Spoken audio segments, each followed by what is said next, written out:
ഹരി ഓം. കേരളത്തിൽ നിന്ന് ഈ മഹാപുണ്യമായ കുംഭമേളയിൽ, പ്രയാഗ്രാജ് കുംഭമേളയിൽ കേരളത്തിൻ്റെ പ്രധാനപ്പെട്ട മഠങ്ങളുടെയൊക്കെ മഠാധിപതിമാരും അതുപോലെ തന്നെ ശ്രേഷ്ഠരായിട്ടുള്ള മറ്റ് സന്യാസിവര്യന്മാരും ഒക്കെ ചേർന്ന് 21 അംഗ സംഘമാണ് പങ്കെടുത്തിട്ടുള്ളത്. എല്ലാവരും തന്നെ നമ്മുടെ പരമ്പരകൾ പറയുന്നത് പോലെ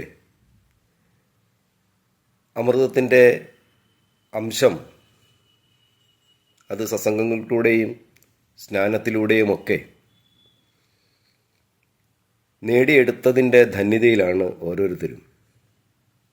തണുപ്പിനെ ഒന്നിനെയും വകവയ്ക്കാതെ തന്നെ ഗംഗാജിയിലും അതുപോലെ തന്നെ ത്രിവേണി സംഗമത്തിലും ഒക്കെ സ്നാനം ചെയ്ത് അവിടെ നിന്ന് ജലമൊക്കെ ശേഖരിച്ച് ആണ് ഓരോ സന്യാസിമാരും ഇപ്പം നിലകൊള്ളുന്നത്. അതോടൊപ്പം തന്നെ ഈ കുംഭമേളയിൽ നടന്ന ചില സമ്മേളനങ്ങളുണ്ട്. കേന്ദ്രീയ മാർഗദർശന മണ്ഡലത്തിൻ്റെ യോഗം, അതുപോലെ തന്നെ യുവസന്യാസിമാരുടെ യോഗം, സന്ത് സമ്മേളനം, അമ്മമാരുടെ സമ്മേളനം. ഇതിലോരോന്നിലും കാറ്റഗറി തിരിച്ച് തന്നെ കേരളത്തിലുള്ള സന്യാസി വര്യന്മാർ പങ്കെടുത്തിട്ടുണ്ട്. വേദിയിൽ സന്ത് സമ്മേളനത്തിൽ വേദിയിൽ കേരളത്തിൻ്റെ പ്രജ്ഞാനാനന്ദ തീർത്ഥപാദ സ്വാമിജി ഉണ്ടായിരുന്നു. അതുപോലെ തന്നെ കേന്ദ്രീയ മാർഗദർശന മണ്ഡലത്തിൻ്റെ യോഗത്തിൽ പൂജനീയ ചിദാനന്ദപുരി സ്വാമിജി അഭിപ്രായം രേഖപ്പെടുത്തി.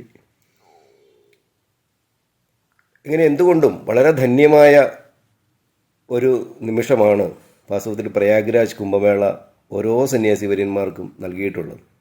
തണുപ്പിനെ വലിയ തണുപ്പുണ്ട്, മിക്കവർക്കും കഫത്തിൻ്റെ പ്രശ്നങ്ങളൊക്കെ അലട്ടാൻ തുടങ്ങിയിട്ടുണ്ടെങ്കിൽ തന്നെ അതൊന്നും വകവയ്ക്കാതെ ആണ് ഓരോ സന്യാസി വര്യന്മാരും ഇവിടെ നടന്നു പോയിക്കൊണ്ടിരിക്കുന്നത്.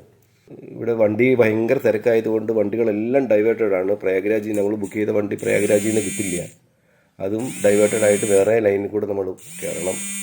ഇവിടെ വന്നിട്ട് ഇവിടുന്ന് വാരാണസിയിൽ നിന്നും 30 കിലോമീറ്റർ ദൂരെ ദീൻദയാൽ ഉപാധ്യായ സ്റ്റേഷനിൽ നിന്നാണ് വണ്ടി കയറേണ്ടത്.